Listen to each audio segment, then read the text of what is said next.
After being abducted into the mountains and forced to be a child bride for 10 years, I was rescued by the police and sent back home. My mother nearly fainted from crying when she saw the wounds all over my body. My stepsister, dressed in designer clothes, held her up and sobbed, "Sister, if you hadn't tried to save me back then, none of this would have happened to you. Don't worry, Mom, Dad, and I will make it up to you." They hired the best doctors to help me recover, made time to eat with me every day, and took me out to relax. Until the 4th day, my stepfather didn't come to the hospital, citing company matters as the reason. On the 5th day, my mom said she couldn't refuse a shopping date with someone. Only my stepsister stayed with me the whole time, and after I was discharged, she even gathered her friends to throw me a welcome party. I wasn't comfortable with the lively atmosphere and wanted to retreat upstairs after just a short while. When I discovered my earring was missing and reluctantly went downstairs to search for it, I happened to overhear my stepsister's friend criticizing me. "Your stepsister's hands are so ugly. They startled me just now." I froze, glancing down at my twisted, deformed hands. I had thought my stepsister might defend me, but instead, she snapped impatiently, "Don't even mention it, because of her hands. I have to sneak around just to get a manicure now. So annoying. You have no idea how scheming she is. Just because she suffered a few years in the mountains, she actually made my parents feel so sorry for her that they said they'd support her for life. A few years of hardship, and she gets to sit back and wait for company dividends while I have to inherit the business and work like a dog. It's making me envy her." Disheartened, I turned and walked away without hesitation as I watched my stepsister insist on leaving with a stranger, again. Since she's envious, let her suffer the hardship herself. 1. Sister, this auntie looks like a good person at first glance. Quickly let go of my hand so I can go over. My stepsister Chao Jiue shook the hand I was holding, her expression anxious. A few steps away, the middle-aged woman whom Chao Jiue called a good person was holding an ice cream cone, smiling and beckoning to her. "Sweetie, come quick. The ice cream will taste bad if it melts." 6-year-old Chao Jiue, in her urgency, actually glared at me and called me by my full name. "Chao Ingqiu, I told you to let go. Didn't you hear me? I'm telling you, if I don't get to eat ice cream today, I'll go home and tell Dad you bullied me, and have him kick you out."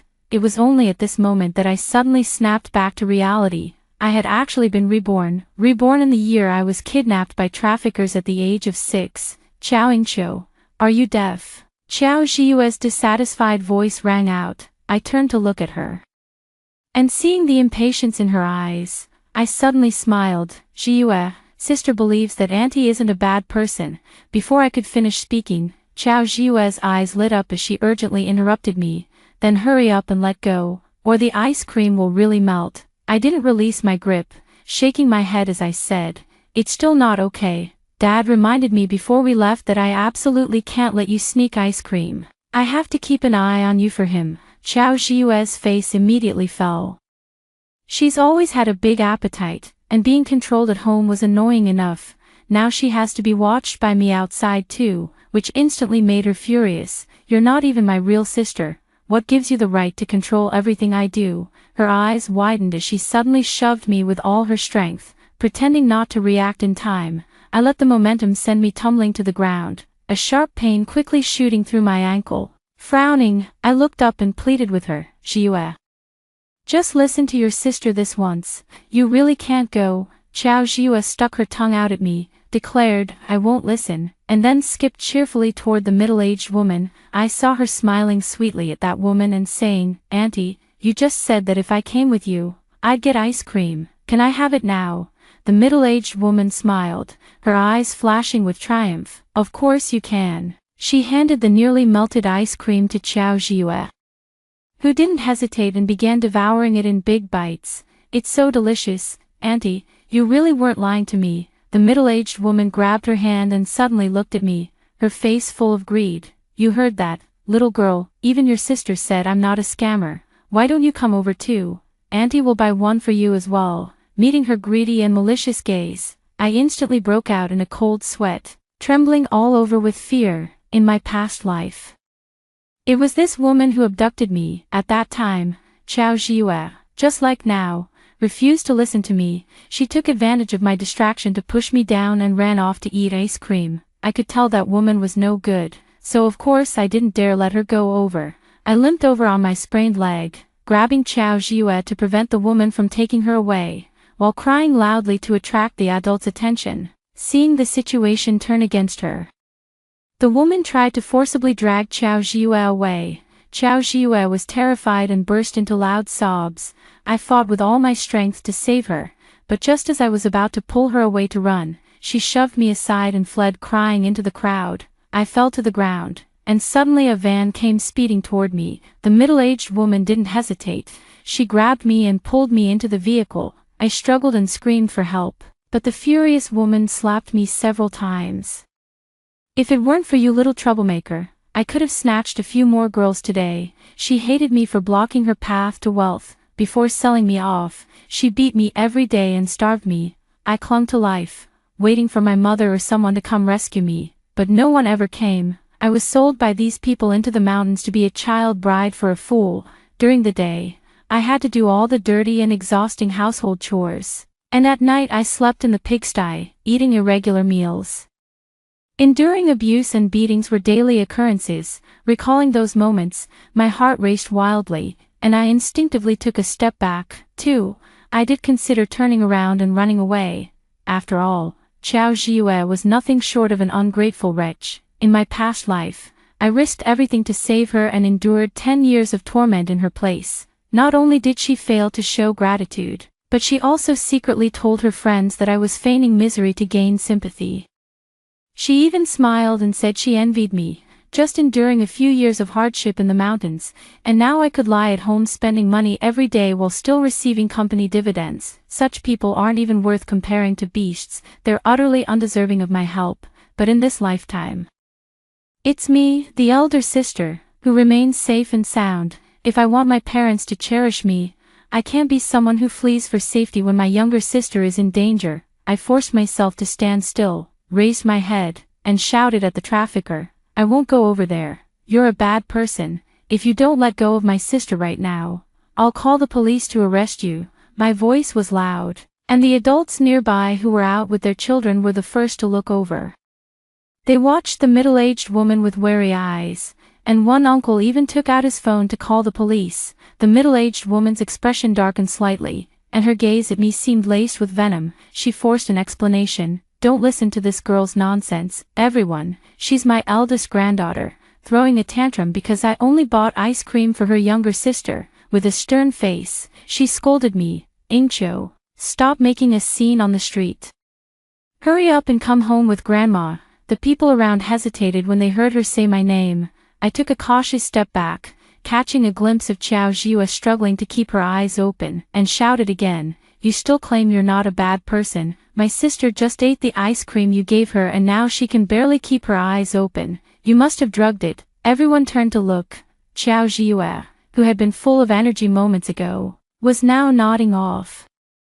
The half-eaten ice cream already fallen to the ground. It turns out she really is a child trafficker. We were almost fooled by her. Call the police. We absolutely can't let her take the child. The kind-hearted men and women were about to rush over and surround the trafficker when, just like in the previous life, that minivan came speeding toward them. The door swung open. The trafficker quickly climbed in with Xiao Zhiyue in her arms, and before slamming it shut, she shot me a vicious glare filled with hatred. The shadow left by the human trafficker weighed so heavily on me that my legs went weak with fear, and I collapsed onto the ground. The van quickly sped away, and as I stared at the ice cream dropped on the ground not far from me, I felt an overwhelming sense of relief, as if I had narrowly escaped death. At 3, when my mom and stepdad found me, I was crying while recounting the incident to the police. Today, Mom and Dad took me and my little sister out to play, but we accidentally got separated. I wanted to take my sister to find them, but she insisted on getting ice cream. She trusted a stranger's words and insisted on eating the ice cream he bought. I couldn't stop her no matter how hard I tried. In the end, that bad man took my sister away in his car. Upon hearing this, my stepfather immediately fainted. My mother screamed in terror and desperately pinched his philtrum. "Honey, pull yourself together. Finding the child is what matters most. When my stepfather came to, his eyes red with fury, he grabbed my shoulders and roared, "Why didn't you keep a better eye on your little sister?" His grip was strong, and the pain made my face turn pale. "Dad, I'm sorry. I couldn't stop her." A police officer couldn't stand it any longer and said coldly, "You're the parents. How can you blame a 6-year-old child for your own failure to watch your kid?" My mother tearfully pulled him away, blaming herself. "It's our fault for being too busy having fun and not watching the child properly. We can't blame Xiaoqiu. Honey, we need to hurry and find Jiyue. Those are human traffickers. If we're late, Jiyue will suffer." My stepfather stood frozen in place. When he snapped out of it, he slapped himself hard several times. "It's all my fault as a father. I've harmed Jiyue." My mother cried while trying to stop him, and in the end, the two of them embraced and wept bitterly. After sending me home, the couple prepared to set out in search of Qiao Jiyue. My mother's eyes were swollen from crying. She crouched in front of me, her voice hoarse. "Xiaoqiu, your father and I need to go look for your sister. Stay home and don't wander around. If you're hungry, eat some bread." I nodded obediently. "Mom, hurry and go find sister. I'll wait for you to come back." With Qiao Jiyue being kidnapped, the household wouldn't be able to settle down anytime soon. In my previous life, after I was found and brought back, Qiao Jiyue once joked half seriously, "Sister, when you were taken away by the traffickers back then, Mom and Dad went crazy looking for you. They had no time to take care of me, and I ate bread alone at home for so long." I naively thought Qiao Jiyue said this to let me know how much my family cared about me. It wasn't until later, when I overheard her complaining to someone, that I realized Qiao Jiyue felt neglected by our parents and was venting. Now that Mom and Dad are frantically searching for her, pouring all their hearts into her, she must be thrilled, right? My mother locked the front door and quickly left with my stepfather. I lay on the old sofa for a long time and only got up to cook when I felt hungry. I didn't eat bread but boiled water directly to make instant noodles for myself. After eating the steaming hot instant noodles, I felt completely revived. In my past life, I was mistreated by that family in the mountains, always eating the cold leftovers after everyone else had finished. Ever since I was brought back home, I've had a preference for hot soup and freshly cooked meals. After finishing my meal and tidying up the trash, I turned on the TV at a low volume and waited for my mom and the others to return. They still hadn't come back by the early hours of the morning. 5 days passed in a flash, and it seemed my parents had only just remembered there was still a child at home when they called the neighbor. I took the phone from the neighbor aunt, and my mother's voice immediately came through on the other end. "Xiaoqiu, your father and I are still searching for your sister and won't be able to return for now. I've already asked someone to deliver food for you. You must take good care of yourself at home alone." For, even through the phone, I could hear the exhaustion in my mother's voice. I silently clenched my hand and said very understandingly, "Yes, Mom, don't worry, I've grown up and can take care of myself. You and Dad should eat well outside. I'll wait for you to come back with my little sister." After hanging up the phone, I politely thanked the neighbor aunt. Auntie's eyes were slightly red as she turned to the kitchen to serve me some hot dishes and brought me steamed buns. "Xiaoqiu, you're still young. It's the age when you need someone to take care of you. Eating bread all day will lead to malnutrition. How about this? While your parents are away, you can come to Auntie's house for meals. Consider it keeping me company." I thought for a moment and didn't refuse. After all, I couldn't survive on instant noodles every day. I delivered all the meat, rice, and flour from my fridge to Auntie's house. At first, Auntie was reluctant to accept them, but I insisted that only if she took them would I feel comfortable staying for meals. Auntie had no choice but to agree. In the mornings and at noon, I ate at Auntie's place, while in the evenings, I cooked instant noodles or ate bread by myself, trying to trouble Auntie as little as possible. My mom and stepfather didn't return until half a month later. The two of them returned under the cover of night, and as soon as they opened the door, they saw me eating instant noodles. My mother immediately blamed herself. "Xiaoqiu, it's all Mom's fault. I should have arranged for someone to bring you food." My stepfather was unshaven, his eyes bloodshot, and his face utterly exhausted. He seemed provoked by these words, rushing over and overturning the instant noodle cup in one swift motion. "At least she gets a hot meal. What about my daughter? My daughter hasn't been heard from at all. I don't even know if she's dead or alive. My mother was startled and wanted to scold him, but upon hearing his words, she closed her mouth again, her eyes reddening. I looked down at the oil stains splashed on my clothes, remained silent for a moment, and then spoke. Dad, little sister will come back. She will definitely come back. Don't be too sad. You must keep your spirits up. We have to wait for little sister to come back and reunite with us. My stepfather looked at me, suddenly crouched down and burst into tears. I'm sorry, Xiaoqiu. Dad didn't mean to take it out on you.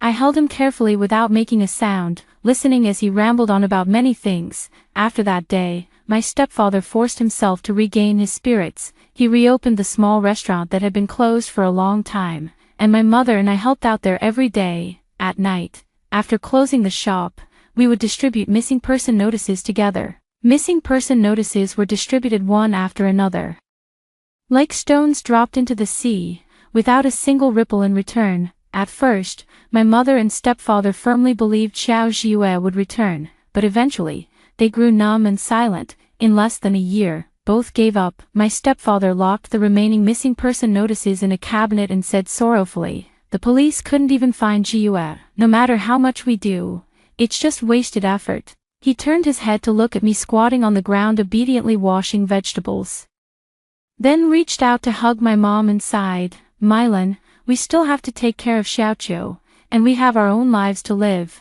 Let's just move forward." 5. My mom's eyes turned red as she silently hugged him back. From that day onward, my stepfather never mentioned looking for Xiao Zhiyue again. It was as if he had forgotten he had another biological daughter, focusing solely on his business. Over 10 years, our family moved from a modest-sized house to a bright 3-bedroom apartment. After starting a small company, we upgraded again to a spacious flat. Eventually, as the company continued to expand, we acquired a private villa. On my 16th birthday, my mother and stepfather skipped work to stay home and celebrate with me. The 8 dishes and 1 soup were prepared by my stepfather, while the 3-tiered birthday cake was something my mom learned to make at the bakery. Wearing a birthday hat, I sang the birthday song. Across from me, my stepfather watched with a distant gaze, as if seeing someone else through me. Pretending not to notice, I blew out the candles. Late at night, I heard my stepfather choke back tears and whisper, "Mylan, do you think Zhiyue is still alive? It's been 10 years. If Zhiyue were still alive in this world, she'd surely be as tall as Xiaoqiu by now." My mother softly comforted him, telling him not to dwell on it. "Husband, as long as Zhiyue is alive, our family will be reunited sooner or later." They comforted each other. Standing outside the door listening, I suddenly curled the corner of my lips, my eyes filled with mockery. They kept saying they missed her, acting as if they couldn't live without their daughter, but in reality, they gave up searching less than a year after Xiao Zhiyue went missing. Everyone around us said they understood, saying our family still had to move on with our lives. My mother and stepfather murmured in agreement, all putting on a helpless expression. But deep down, did they really not know what kind of life Xiao Zhiyue might be living after being abducted? They know it, they're just deceiving themselves and unwilling to admit it. Just like now, with the family business doing so well, my stepfather and the others could easily spend money to hire someone, but they choose to do nothing. I didn't want to listen anymore, so I turned around and went back to my room. 10 years have passed, and by my calculations, Xiao Zhiyue should be rescued by now. 6. The day Xiao Zhiyue was rescued, I took leave from school. I picked out a beautiful long dress from the wardrobe and paired it with a diamond necklace before slowly making my way downstairs. As the villa door opened, Xiao Zhiyue, surrounded by her parents, instinctively looked up. When she saw me, she froze momentarily before snapping back to reality, her eyes quickly flashing with resentment. I saw it and walked past without changing my expression.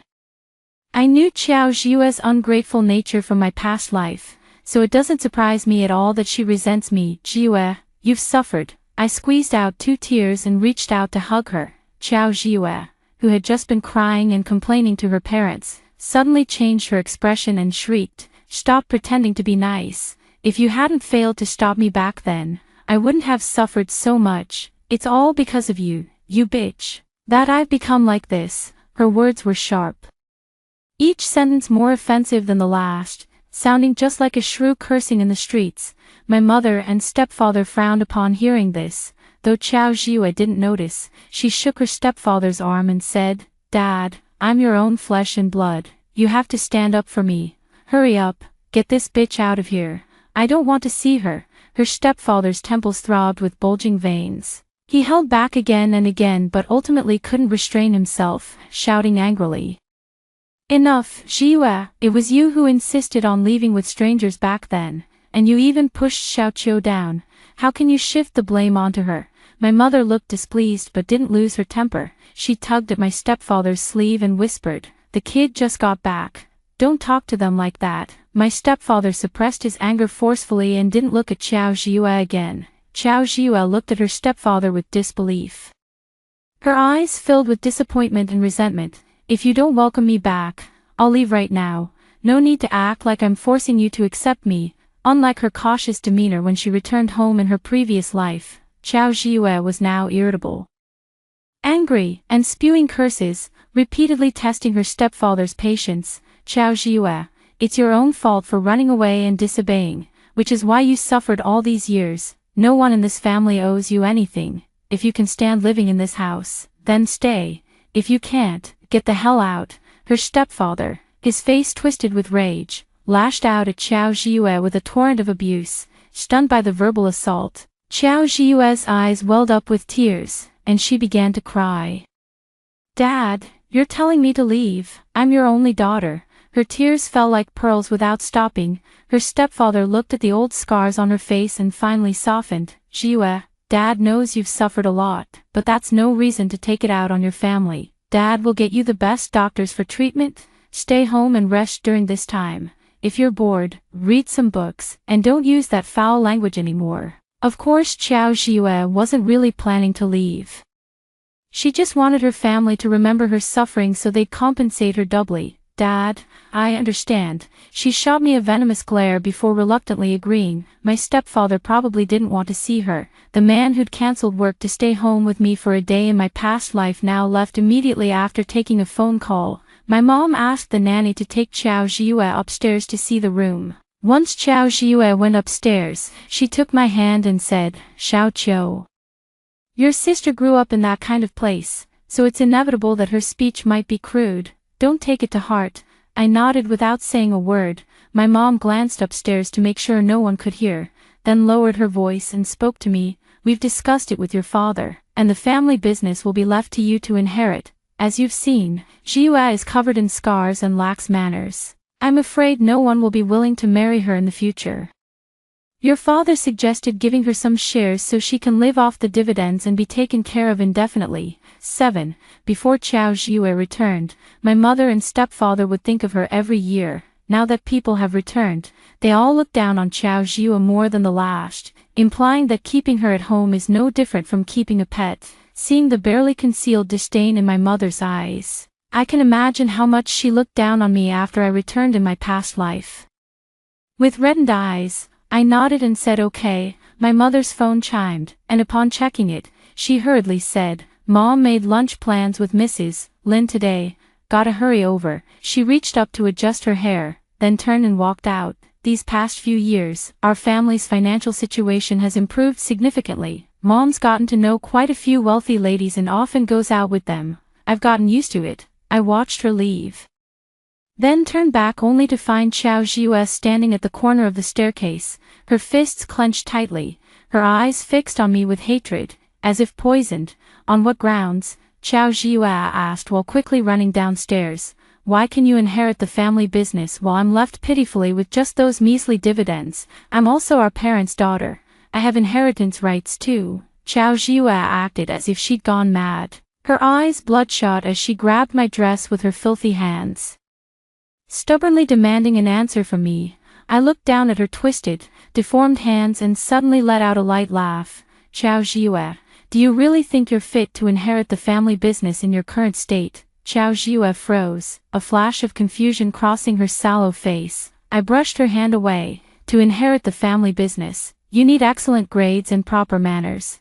Which of these do you possess?" I knew my words were somewhat vicious, But these were all things Xiao Zhiyue had said behind my back in my past life. I didn't see anything wrong with returning her own words to her. Xiao Zhiyue glared at me furiously. You, Xiao Yingqiu, how dare you speak to me like that? Aren't you afraid I'll tell Mom and Dad? Her threat didn't faze me in the slightest. I smiled indifferently. Go ahead and tell them. Let's see if they'll believe you. Xiao Zhiyue was so angry she could practically hear her teeth grinding. She had a fiery temper to begin with, and my provocation brought out all her anger. You damn bitch, isn't it just because you've been clinging to our parents all these years that they favor you? Let's see if they'll still favor you after I ruin your face. She bared her teeth and claws, trying to scratch my face, her eyes filled with fury. I didn't dodge and deliberately let her leave 2 bloody marks on me. The housekeeper, who had just finished tidying the room, hurried over upon hearing the commotion. Seeing me being bullied, she was so frightened that she immediately called my parents. My stepfather rushed back as fast as he could. Without a word, he slapped Xiao Zhiyue the moment he saw the wounds on my face. Go apologize to your sister. Xiao Zhiyue's crude words and actions had thrown the entire household into chaos the moment she returned, and her stepfather's patience with her had long since worn thin. The slap landed squarely, leaving Xiao Zhiyue clutching her face as she stared at him in shock, tears immediately welling up in her eyes. You didn't even ask before hitting me. Do you have any idea how much I've suffered? Stepfather raised his hand again, his face darkening. I told you to apologize. Didn't you hear me? Xiao Zhiyue had never been obedient since childhood, and that hadn't changed after her return. Not only did she refuse to apologize, but she also pointed at her stepfather's nose and yelled.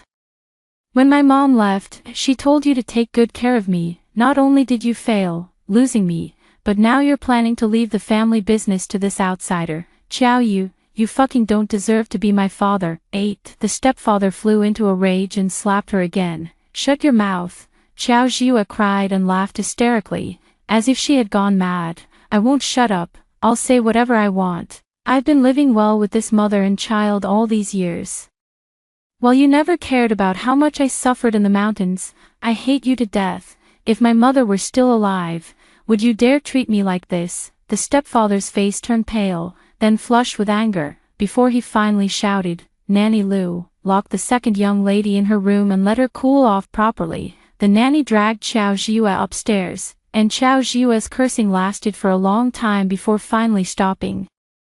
The stepfather sat silently on the sofa and spoke only after a long pause. Xiao Qiu, your sister. His expression was awkward and conflicted. I knew what he wanted to say and responded understandingly. Dad, my sister has suffered so much. She must be feeling terrible inside. I won't blame her. Please don't be angry either. Let's make it up to her properly. With time, she'll come to accept us.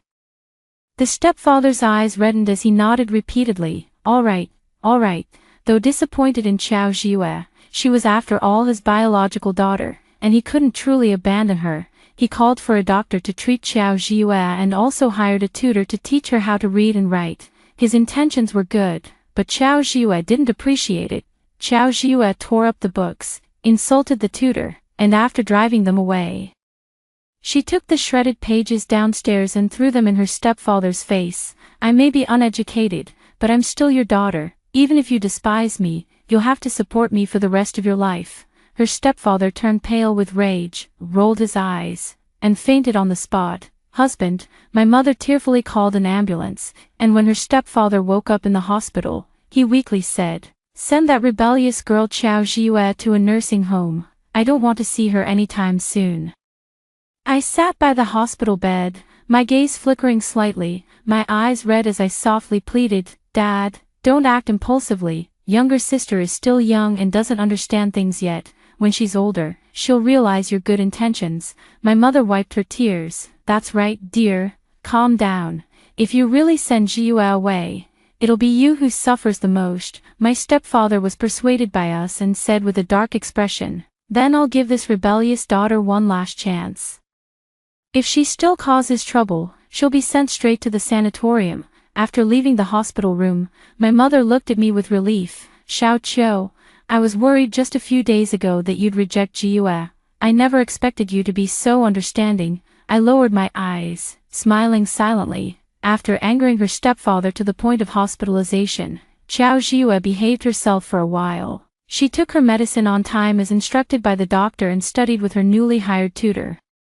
Seeing this, her stepfather felt somewhat relieved, but he relaxed too soon. One day, her mother rushed back in a rage and confronted him. "Xiao Yu, tell me, where have you hidden that woman outside?" My stepfather was stunned. "What woman?" My mother's face turned red with anger. "Stop pretending. Do you think you can keep your affair hidden from me forever?" My stepfather was wrongly accused for no reason, and his temper flared up.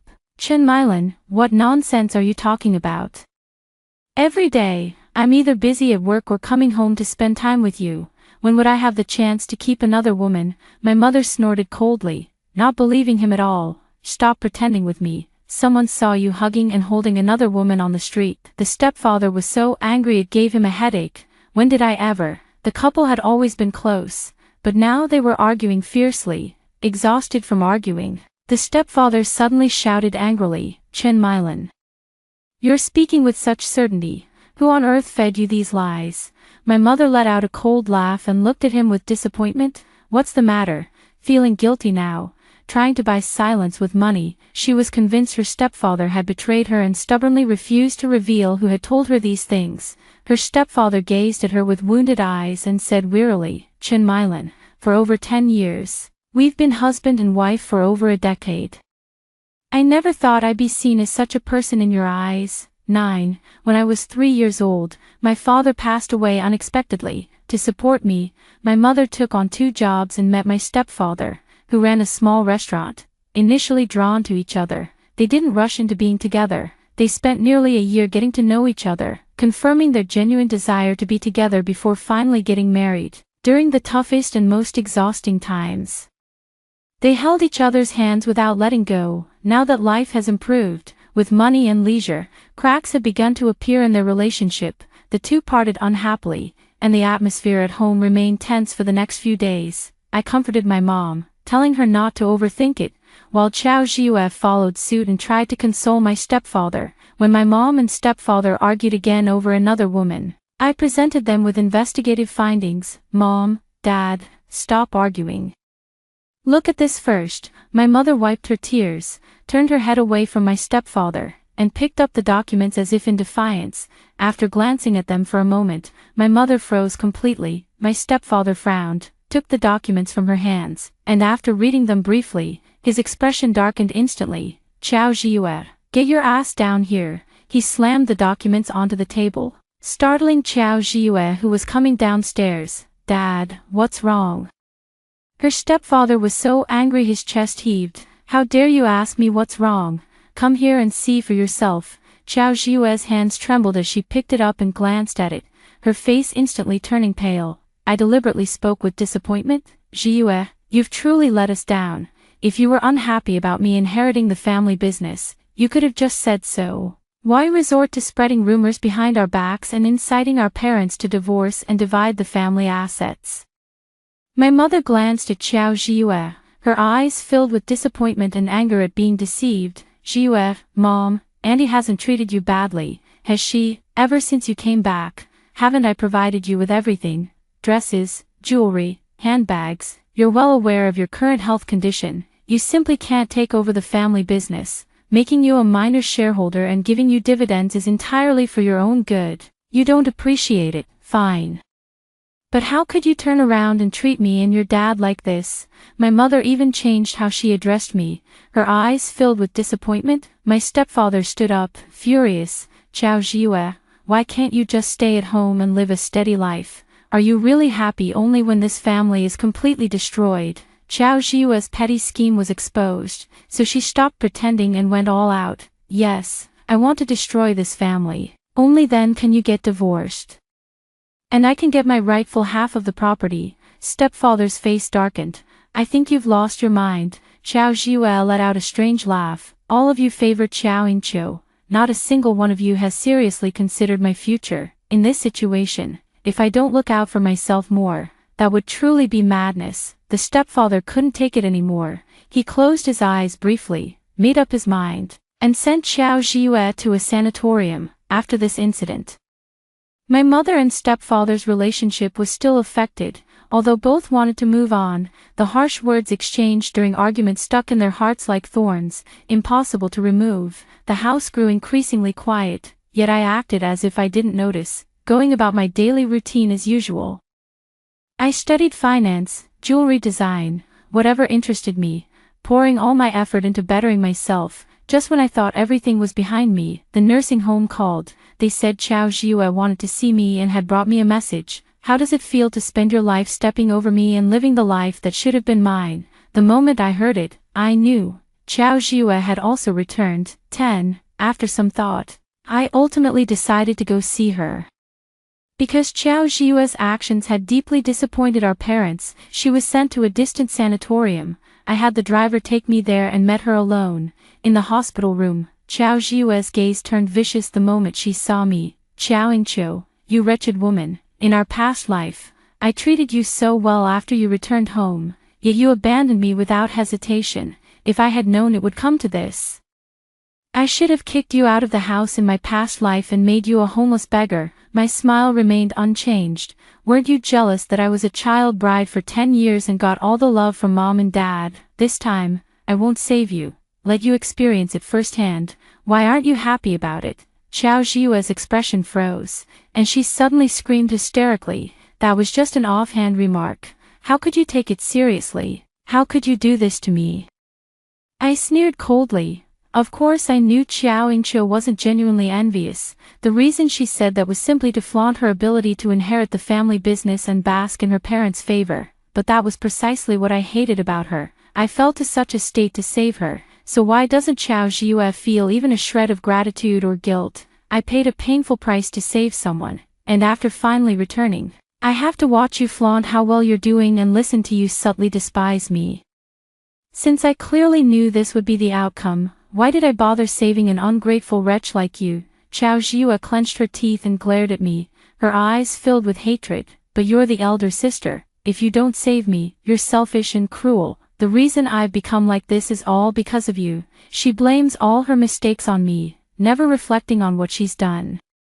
But how could someone who knows I've suffered for 10 years yet still accuses me of pretending to be pitiful ever engage in self-reflection? She would only think that when we got separated from our parents and encountered danger back then, as her older sister, I should have done everything in my power to save her. I smiled and said, if thinking that way makes you feel better, then go ahead and keep deceiving yourself. I have other things to do, so I'll take my leave now. As I turned to leave, Chao Jiue called out loudly to stop me. You've known all along that I instigated my dad to divorce your mom for the family fortune, haven't you? I paused mid-step, my expression shifting slightly. Chao Jiue continued, even though you knew, you still watched them argue every day. Do you hate them too? I lowered my gaze and scoffed. You're overthinking it. With that, I strode out of the sanatorium, sitting in the car, gazing at the beautiful long dress I was wearing.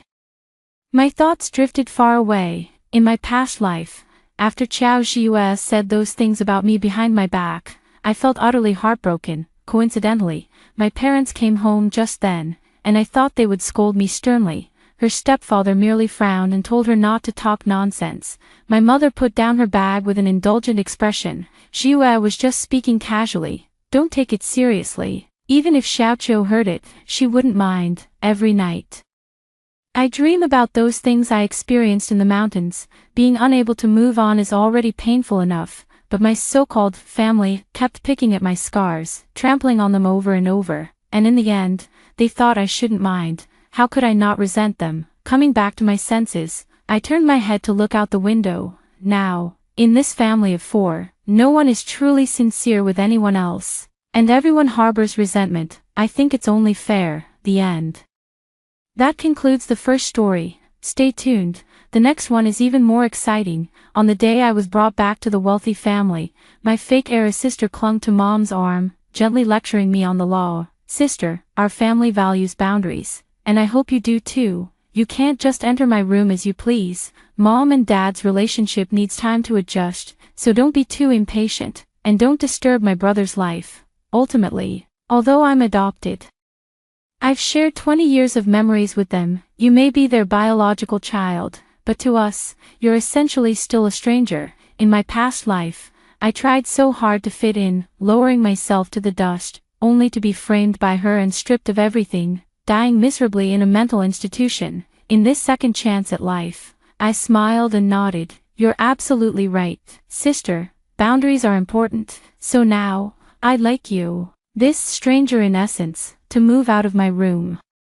And while you're at it, cancel all the supplementary cards under your name that are paid for by my trust fund. After all, we're not close. 1. Sue Ro's face froze. Her hand, holding onto my mother's arm, unconsciously tightened. My mother. Oh no, I should call her Lin Hui now. Lin Hui patted her hand and frowned at me. Su Qing, how dare you speak to your sister like that? Rura was just kindly reminding you of our family's rules. My father, Su Jiangwo, also stood up from the sofa. His face filled with disapproval. Just got home and you're already so aggressive. Is this how you behave outside? With no manners. My brother, Su Jie, directly shielded Su Ro, like a wolf protecting its cub. Apologize to Ro. A familiar scene, familiar accusations. In my past life, it was precisely this three-way interrogation that shattered my courage. In panic, I apologized, tearfully explaining I meant no harm. I just wanted so badly to fit in with them. And then what? Only to receive Su Ro's even gentler consolation. Don't cry, little sister. I know you didn't mean it, but we really need time to adjust. Could you stay in the guest room for now? That princess bedroom. I've lived there for 20 years, and all my things are there. Moving out suddenly, she trailed off, her eyes reddening. The whole family immediately gathered around her, fussing over her warmth and comfort, leaving me standing alone like an unnecessary joke, in this lifetime. Watching their identical performance, I could only find it laughable. I ignored their accusations and simply looked at Su Ro calmly. Sister, you just said that we are essentially strangers. Strangers shouldn't be living in my room or spending my money, right? What do you mean, your room, your money? My brother Su's temper flared up. Su Qing, don't go too far. What does any of this family's belongings have to do with you? Brother, don't say that. Su Ro held onto him, speaking softly and weakly. Little sister just came back and doesn't understand the situation. Little sister, this villa was bought by mom and dad, and my expenses have always been covered by them, unlike you. Is that so? I interrupted her. I took out a document from that worn-out canvas bag and gently placed it on the coffee table. Grandfather set up a trust fund for me when he passed away. This villa, and everything you're enjoying now, all come from the investment returns of this foundation, and I am the sole beneficiary. I paused, sweeping my gaze over their stunned faces. As for my room, grandfather made it very clear in his will. The south-facing princess suite on the 3rd floor with the largest terrace was specially reserved for me. So, I looked at Su Ro. Please, a stranger, move out of my room. By the way, I will immediately notify the foundation to cancel all the supplementary cards under my name. After all, boundaries are very important between us, too. A deathly silence fell over the living room. Su Ro's face turned pale, then green, then pale again. She probably never imagined that a country bumpkin like me would hold such a trump card. In my previous life, I had no idea this trust fund even existed. My grandfather passed away early, and I have no memory of him. It wasn't until after my death, when my soul wandered, that I overheard lawyers discussing how my grandfather had paved every possible path for me. It's just that this path was completely blocked by the Su family and Su Ro working together. They spent my money without a second thought, yet treated me like a pitiful intruder begging for scraps. Nonsense. My father, Su Jiangwo, was the first to react. Grabbing the document, he skimmed through it hastily, his expression growing increasingly grim. This can't be. How could the old man leave everything to you? Dad, please calm down. Su Ro quickly stepped forward to support him, her voice trembling with tears. Little sister must have misunderstood something. There's no way Grandpa would. Black and white on paper, notarized by lawyers, with Grandpa's own signature. I said coolly, if you don't believe it, you can hire your own lawyer to verify. Su Qing, my mother Lin Hui finally exploded, pointing her finger at me. What exactly are you trying to do? As soon as you come back, you want to turn this house upside down. Ro is our daughter whom we've raised for 20 years. Where do you expect her to go if you make her move out? She can stay in the guest room. I mimicked Su Ro's tone from my past life, or go back to her real home. You, Lin Hui trembled with rage. My brother Suja was even more furious. Su Qing, don't forget, if it weren't for our family, you'd still be stuck in that mountain village. We took you in, and this is how you repay us. Raise me. I burst out laughing as if hearing the most ridiculous joke. I'm 20 years old, and today is my first day back in the Su family. Tell me, how many days have you actually raised me? We've been searching for you for 20 years. 20 years of searching, yet it took a police notification for you to finally bring me home. Such hard work you've put in over these 2 decades.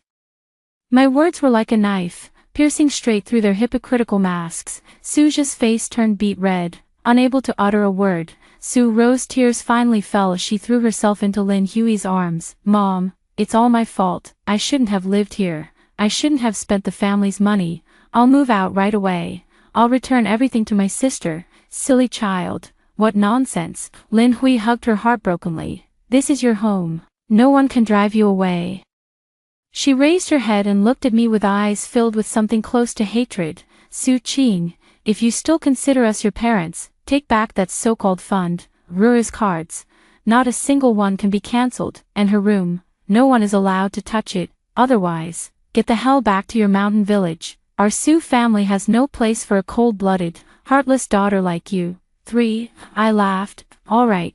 My answer left everyone stunned. Lin Hui probably thought she misheard.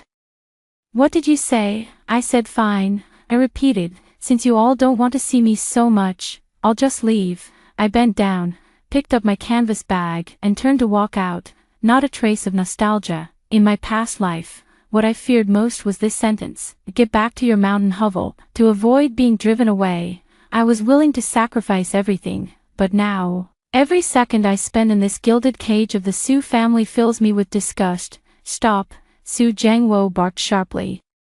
I halted but didn't turn around. You can't leave. His voice carried a barely detectable panic. If you go, what about the foundation? I understand. They're not afraid of me leaving. They're afraid that if I leave, the money will be gone. How pitiful and laughable. So what do you want? I turned around and looked at them coldly. Do you want me to stay and keep watching your happy family of 4 while I clap like a fool on the sidelines? That's not what we meant. Lin Hui's tone softened, but it was still full of accusation. We just hope you can be more sensible and not be so petty. Rura has poor health and has been spoiled since childhood. What's wrong with giving in to her? You're the biological one. Shouldn't you take on more responsibility? The same old lines again. In my past life, Su Ro used her poor health to steal my university spot, take my fiancé, and ultimately send me to a mental institution. Not a single thing that belongs to me will I give up. I enunciated each word clearly. She must move out today, and the bank card will be frozen immediately. You're dreaming, Suja roared. Then we'll see each other in court, I said, pulling out my phone from my bag. My lawyer is on standby. You dare. Su Jiangwo's blood pressure spiked with anger, clutching his chest and gasping for breath. Dad, Su Ro exclaimed in alarm, quickly patting his back to help him breathe. The scene descended into chaos for a while. At that moment, Su Ro wiped away her tears and stepped out of Lin Hui's embrace. She walked up to me, her face wearing a sorrowful smile. Sister, don't be like this. We're family. Taking this to court would be so embarrassing. I'll move out. I'll move out right away. She turned and bowed to Su Jiangwo and Lin Hui, who were still fuming. Dad, Mom, I'm sorry. It's all my fault for putting you in this difficult position. I'll go pack my things right now and return the room to my sister. Her tactic of retreating to advance instantly made me the target of everyone's criticism. Lin Hui was so distressed that tears kept falling, and Su Zhou looked at me as if he wanted to tear me apart. Ruru, you don't have to move. Let's see who dares to make you move. Su Ro shook her head, tears streaming down her face. Brother, don't say any more. This was originally my sister's room. I've occupied it for 20 years, and now it's time to return it to its rightful owner. After speaking, she dragged her frail body and walked step by step toward the upstairs. Each step felt like it was stepping on the hearts of the Su family, and I was the wicked witch who drove away their kind sister, for Su Ro's move was nothing short of earth-shaking. She packed and took away everything she had acquired in this room over the past 20 years, from the custom-made wardrobe and dressing table to a painting on the wall, even the Persian rug on the floor. The movers went in and out, turning the entire villa into what looked like a construction site. Lin Hui and Su Zhe accompanied her with dark expressions throughout, fussing over her as if she weren't just moving to the guest room next door but being exiled to a remote frontier.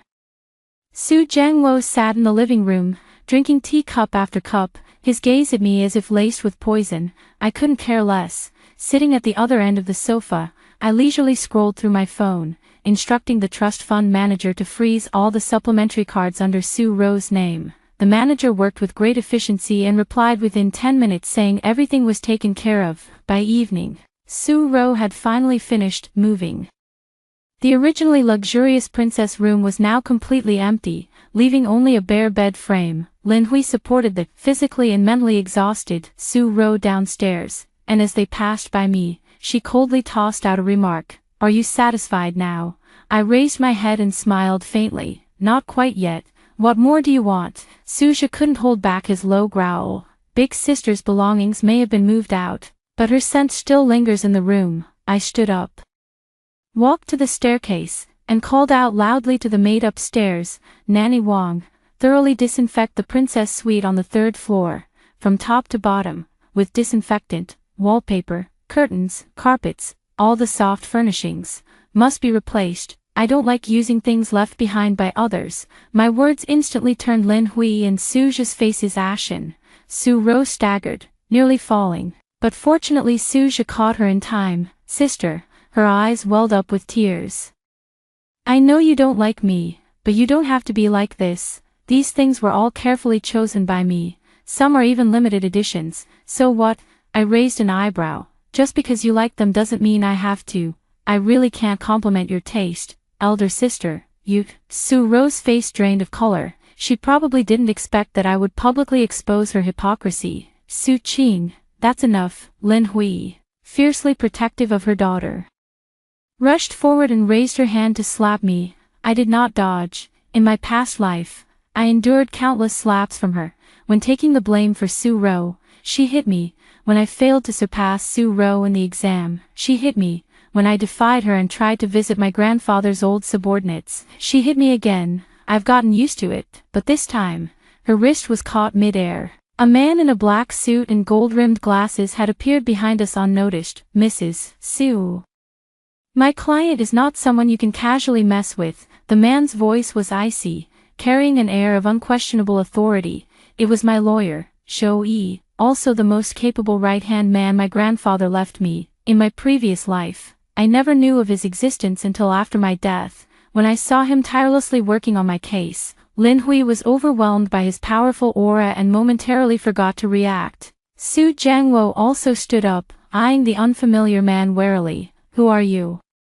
Zhou Yi released Lin Hui's hand, took out a business card from his briefcase, and handed it over. "I am Ms. Su Qing's personal attorney and the executive administrator of the trust fund under her name. From today onward, all matters concerning Ms. Su Qing will be under my full authority." He turned to me and gave a slight bow. "Miss, the room has been scheduled for professional renovation as per your instructions and is expected to be completed in 3 days. Additionally, we've received word from the foundation that several supplementary cards under Ms. Su Ro's name were used at various luxury stores this afternoon, but all transactions failed due to insufficient funds. 5. As soon as Zhou Yi finished speaking, Su Ro's face turned deathly pale. She had indeed made plans to go shopping with a few socialite friends this afternoon, to show off that her status hadn't been shaken in the slightest, even after the real heiress returned.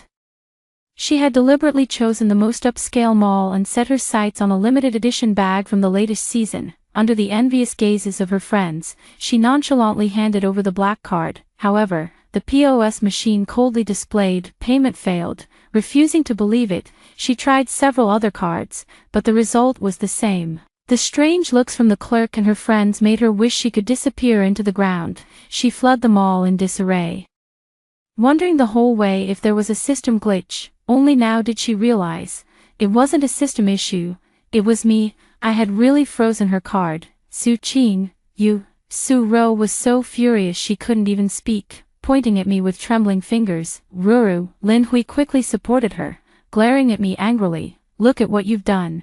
Are you trying to drive your sister to her death? Before I could speak, Zhou Yi stepped forward to shield me. Mrs. Su, please mind your language. Miss Su Ro is already an adult and should take responsibility for her own spending habits. Using money that doesn't belong to her to buy luxury items beyond her means is not the behavior of a responsible adult. Who the hell do you think you are? This is none of your business. Su Zhe snapped aggressively, trying to push Zhou Yi aside. Zhou Yi remained completely still, merely staring at him coldly. Mr. Su Zhe, my client holds full legal ownership of this villa, legally speaking. All of you are currently engaged in trespassing. If you continue to threaten my client with violence or verbal abuse, I reserve the right to immediately call the police and apply for a restraining order. Zhou Yi's words were like a bucket of cold water, extinguishing all the arrogance of the Su family. They can be reckless with me, their biological daughter, but wouldn't dare mess with a lawyer who knows the law. Su Jiangwo's face changed colors repeatedly. But ultimately he chose to compromise. He grabbed his impulsive son and said to me solemnly, Su Qing, let's talk. There's nothing to talk about. I walked past them straight toward the door. I'm staying at a hotel tonight. In 3 days, when my room is renovated, I'll be back. I hope by then, this home will have fewer irrelevant people and things. My gaze swept pointedly over Su Ro and the piles of luggage she had stacked in the living room. After saying that, I didn't spare them another glance and followed Zhou Yi out of this suffocating home. As the car drove out of the Su family's gate, I watched the villa grow smaller in the rearview mirror, feeling not a trace of reluctance in my heart. In my previous life, I desperately wanted to get in. In this life, I just want to escape as quickly as possible. Miss, everything has been arranged, Zhou Yi said calmly as he drove. The other property your grandfather prepared for you before his passing has been cleaned and is ready for you to move in at any time. The security system there is better, and it's also more peaceful. I nodded. Thank you, Attorney Zhou. Just call me Zhou Yi. He paused, before the master passed away. What worried him most was you. He said you have a gentle nature and are easily taken advantage of, and insisted that I must protect you. My nose tingled, and tears nearly fell. So, in places unknown to me, there has always been someone silently loving me. I sniffled and forced back my tears. Zhou Yi, help me look into something. Su Ro's biological parents. In my previous life, this pair of gambling-addicted parents came knocking, and the Su family, to save face, forced me to cough up 5 million as hush money. That money was the startup capital my grandfather left me for entrepreneurship. In this lifetime, I won't be that foolish again.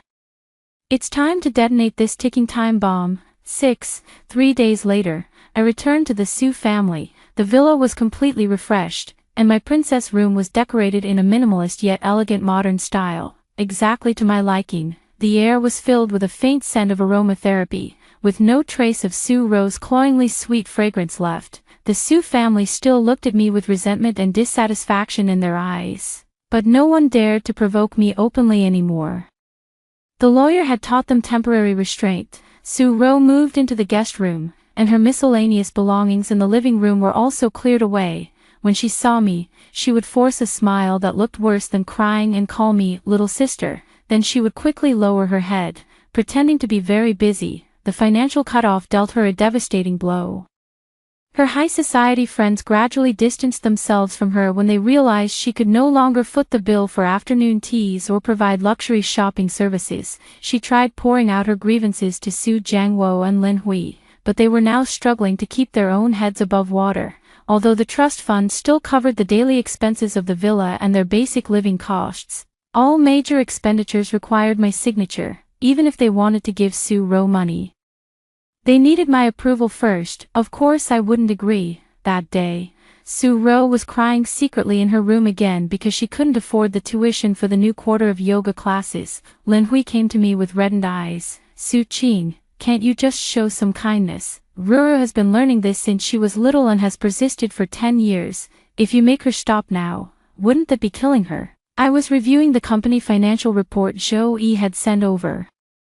Not even lifting my head, she can go square dancing. It's free and good exercise. You, Lin Hui was furious. How can you be so heartless? she's your sister, we have no legal relationship whatsoever. I turned a page of the financial report. Ms. Lin Hui, if you're here to plead leniency for Su Ro, you may leave now. I'm very busy. You, Lin Hui pointed at me, her hand trembling violently. Don't forget, you carry the Su family's blood.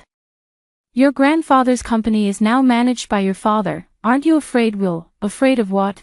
I finally looked up, meeting her gaze directly. Afraid you'll bankrupt the company. I pushed a document across the table toward her. This is the company's financial report from last quarter, showing a loss of 30 million. If I recall correctly, when Mr. Su Jiangwo applied to the foundation for additional investment, he promised 50 million in profits. Ms. Lin Hui, do you think Ms.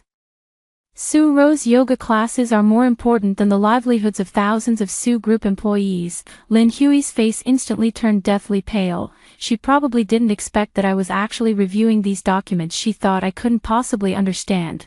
Her lips trembled, but not a single word came out for a long time. In the end, she could only slink away. I watched her retreating figure, feeling not a ripple of emotion in my heart. In my past life, it was they who deceived me out of all the shares my grandfather left me, using the excuse that the company needed funds. In the end, the company became Su Zhe's, and I was left with nothing. In this lifetime, everything that belongs to me, I will take back with my own hands. Just at this moment, Shou Yi's phone call came through. Miss, we've found out, Su Ro's biological parents, Zhao Jiqiang and Lu Guifan, recently lost a large sum of money gambling in Macau and are now being pursued by loan sharks. My people found out that they've already tracked down the Su family's address. They'll probably come knocking soon. I curled the corner of my lips. Perfect timing. The grand show is finally about to begin. 7. The day Zhao Jiqiang and Lu Guifan came knocking, the weather was splendid. The couple was escorted into the Su family living room by several fierce-looking tattooed thugs. Flanking them on either side, Su Jiangwo, Lin Hui, your precious daughter owes us 5 million. If you don't pay up today, we'll sell her off to Southeast Asia. The leader, a man with a scarred face, kicked over the expensive pear-wood coffee table. The fine porcelain tea set shattered into pieces across the floor. The Su family had never witnessed such a scene before, their faces turning deathly pale with fear. Lin Hui let out a scream and hid behind Su Jiangwo. Su Zhe wanted to rush forward and argue, but was easily shoved to the ground by a burly tattooed man. Only Su Ro remained standing there in a daze, staring at that wretched-looking couple, her entire body trembling uncontrollably. No, it's not me, I don't know them. Lu Guifan's eyes lit up, and she immediately rushed over, clutching Su Ro's thigh tightly. My precious daughter, how can you say you don't know your own mother? It was my fault. Back then, our family was too poor. That's why we abandoned you. Now that you're living a good life, you can't just ignore us. Zhao Jiqiang also began wailing loudly. Ruru, Dad knows he was wrong. Dad will never gamble again. Just save me this once. They'll really kill me. Get away. All of you, get away. Su Ro screamed hysterically, desperately trying to shake them off. The entire living room descended into complete chaos. I slowly walked down the stairs, watching the farce unfold with cold eyes. The scar-faced man's eyes lit up when he saw me, clearly mistaking me for another daughter of the Su family. You, come here, who's in charge in your family? Hurry up and hand over the money. I ignored him and walked straight to Su Jiangwo. Dad, Mom, Brother, I said calmly, this is sister's private matter, a boundary between her and her biological parents. As, essentially strangers, shouldn't we refrain from interfering? I gave them back exactly what they had said to me, word for word. Su Jiangwo, Lin Hui, and Su Zhe. Their expressions were as colorful as a palette. Su Qing. Is this really the time for that? Su Jiangwo growled, barely containing his anger. Hurry up and find a way to send them away. If this gets out, where will the Su family's dignity be? For the sake of the family's reputation, you must help this time. Lin Hui chimed in. Oh, I feigned surprise. When you kicked me out of the house back then, why didn't you consider the family's reputation? Now that you need my money, you suddenly remember we're family. I shook my head, looking troubled. Sorry, I'm just respecting the sense of boundaries my sister proposed. Her personal boundaries are not mine to interfere with. After saying that, I turned around to go upstairs. Stop, Scarface, seeing that I didn't take them seriously, grew furious and grabbed at my arm. Before he could touch me, his wrist was seized by an immense force. Shoei appeared behind me at some point, his expression cold as he twisted Scarface's wrist with such strength that the burly man, standing at 6 feet tall, let out a scream like a slaughtered pig.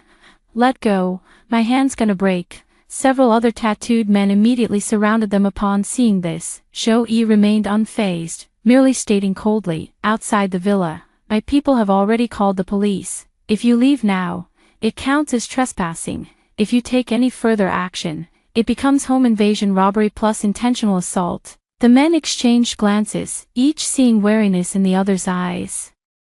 Scarface endured the pain and glared fiercely at Xiao Jiqiang and his wife. Fine, you've got me today, Xiao Jiqiang, I'm giving you 3 days. If the money isn't here by then, you can start preparing coffins for your wife and daughter. With that, he stormed out with his men, cursing loudly. The living room was left with only the ragged breaths of the Su family and the wailing cries of Xiao Jiqiang and his wife. I took out my phone and, in front of everyone, made an anonymous call. Hello? Is this reporter Wong from XX Entertainment? I've got a big scoop for you. The wealthy Su family, a case of mistaken identities between daughters, with gambling addict parents coming to demand money. As I spoke, I sent Xiao Jiqiang and Lu Guifen's contact information via text message. Hanging up the phone, I looked with satisfaction at the ashen faces of the Su family. The real show is yet to come. 8. In less than half an hour. The hashtag fake heiress identity exposed hashtag skyrocketed to the top of the trending list, followed closely by a crimson, explosive character. The power of the media is astonishing. The greedy and sleazy faces of Xiao Jiqiang and Lu Guifen formed a stark contrast to Su Ro's glamorous socialite image on social media. Netizens instantly erupted in outrage. Holy shit, real-life version of Penthouse. Always flaunting bags and watches, thought she was a real princess. Turns out she's a thief who stole someone else's life. Her parents are next level awful, aren't they? Lose all their money and come begging from their daughter. That poor girl must have drawn the shortest straw in 8 lifetimes. Shut up, you hypocrite upstairs. Haven't you seen the news? The real heiress was found, and this Su Ro is still occupying her room and assets. Now that something's happened, she expects the Su family to clean up her mess. Where's her shame? My heart aches for the real heiress, having to face this mess right after coming home. Public opinion is almost overwhelmingly in my favor. The Su family's phone lines are flooded with calls, and reporters swarm the villa's entrance. Su Jiangwo was so furious that he threw his phone and pointed at my nose, shouting, "You ungrateful wretch, you've completely disgraced the Su family. Dignity is earned, not given." I leaned back on the sofa, scrolling leisurely through comments on Weibo. If you had been decisive back then and cut ties with these bloodsuckers, how could things have come to this? You make it sound so easy, Lin Hui cried out. What did Ro ever do wrong? She had no choice. Yes, she couldn't choose her birth, but she could choose her own life. I sneered. She could have chosen to stand on her own feet instead of comfortably being a parasite stealing someone else's life. My words shattered Su Ro's last shred of psychological defense.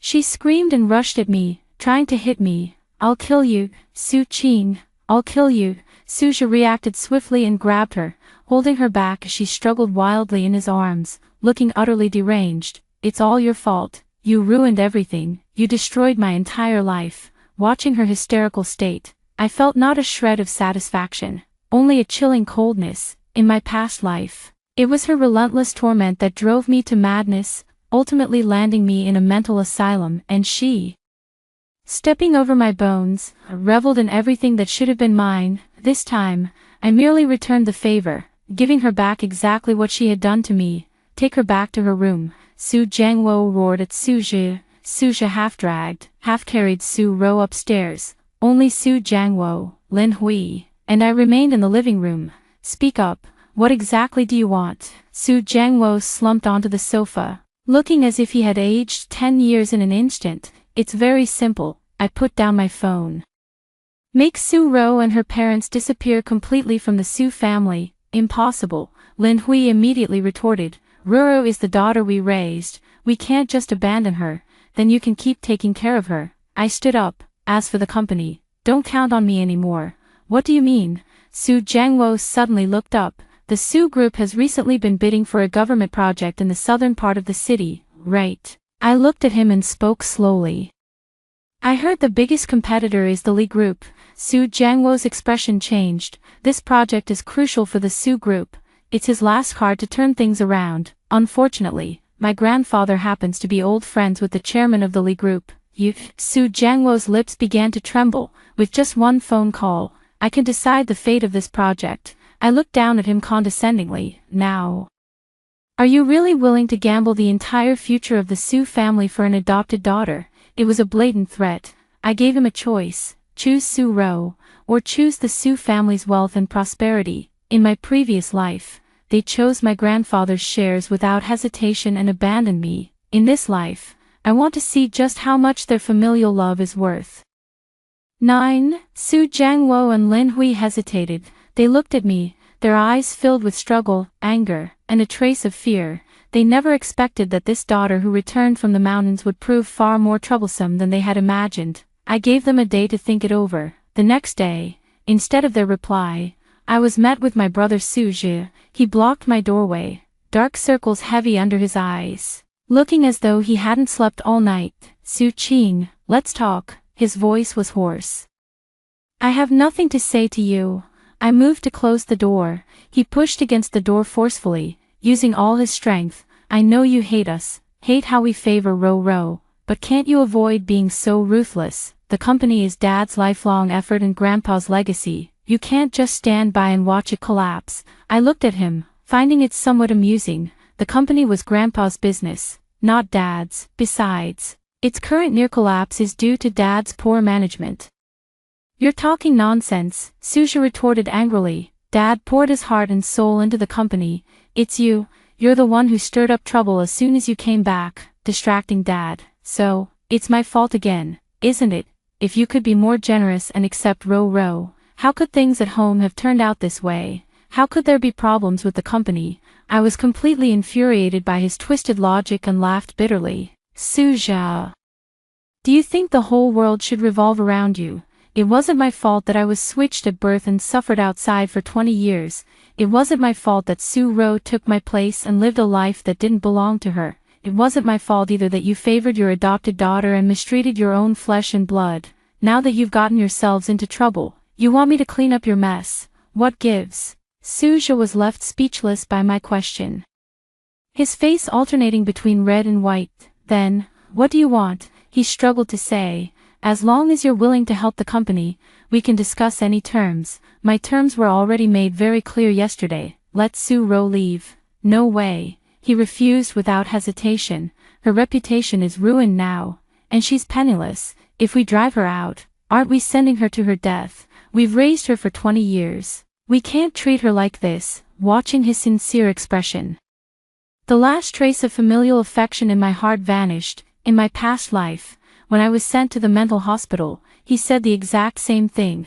Su Qing, just think of it as making a sacrifice for the sake of this family. Ro can't live without us. But you're different. You're stronger than her. How ridiculous. Just because I appear strong, does that mean I deserve to be sacrificed? Fine. Since you're all so reluctant to part with her, I sneered coldly.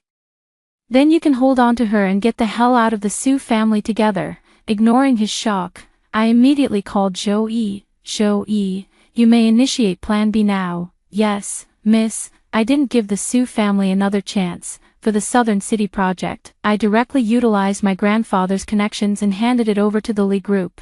The news broke, and the stock price of the Su Group plummeted instantly, hitting the limit down. But this is only the beginning. 3 days later, at the Su Group's annual shareholders meeting, I attended as the largest shareholder. Su Jiangwo, Lin Hui, and Su Zhi sat across from me, their faces so gloomy they could drip water. Su Qing, what exactly are you trying to do? Su Jiangwo was the first to attack. Cleaning house, I replied succinctly. I had Zhou Yi distribute a document to all the shareholders present. This is evidence that Mr. Su Zhi, during his tenure as procurement manager, colluded with suppliers to falsify accounts and embezzle company assets. The total amount reaches as high as 50 million. Suja's face instantly drained of color. You're lying. This is fabricated. Whether it's fabricated or not, the economic crime investigators will determine, I said calmly, looking at him. By the way, the supplier who helped you cook the books is Ms. Su Ro's distant uncle, isn't he?